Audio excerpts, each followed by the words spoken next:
Thanks for tuning in today. Today, I want to talk to you about some misconceptions of country or southern women. First of all, we have a girly side on occasion, but we're not always girly. So you're not always going to see a country woman wearing high heels and a dress, because we like outfits and things that are multi-purpose. Okay, if we're out working on the farm or out doing chores, if we are cleaning or we're doing this or that, those aren't the most ideal things to clean and work in. So we actually have to have other outfits and other things that are a little more prepared for the situation.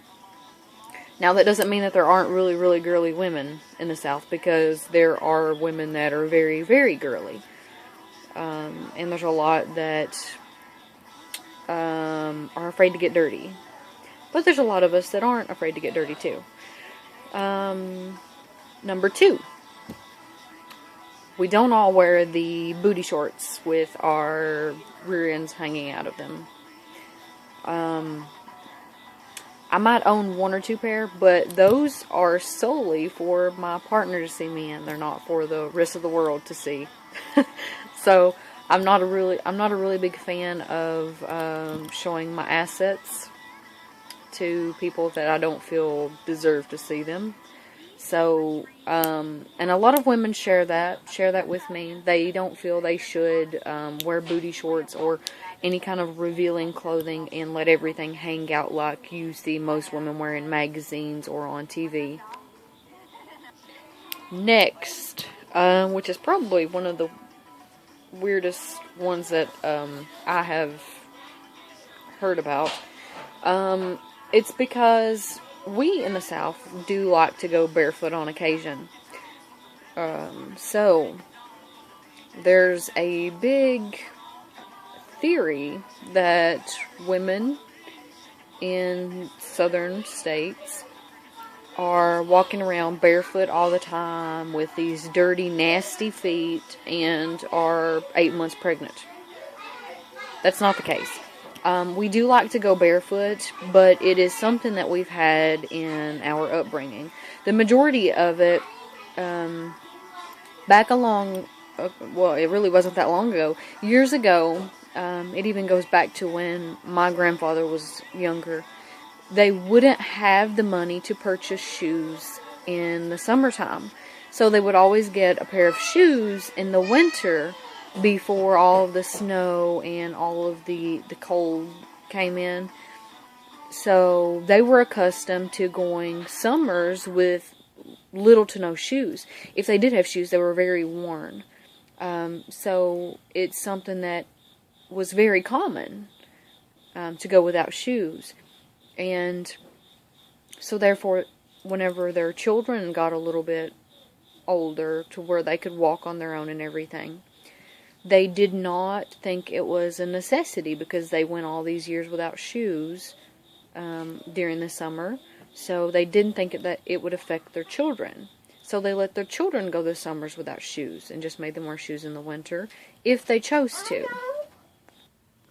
And therefore, whenever they got older, they kind of had the same thing happen with their children. So it was like a traditional thing. We don't think anything of maybe going outside to check the mail barefoot, because we don't live in a very close vicinity. We don't live 200 feet from someone else. We don't live 1,000 feet from someone else. The houses are pretty distant out here, so it's not uncommon to see someone out playing in their front yard barefoot. And it's not a hygiene thing. We don't do it in nasty areas.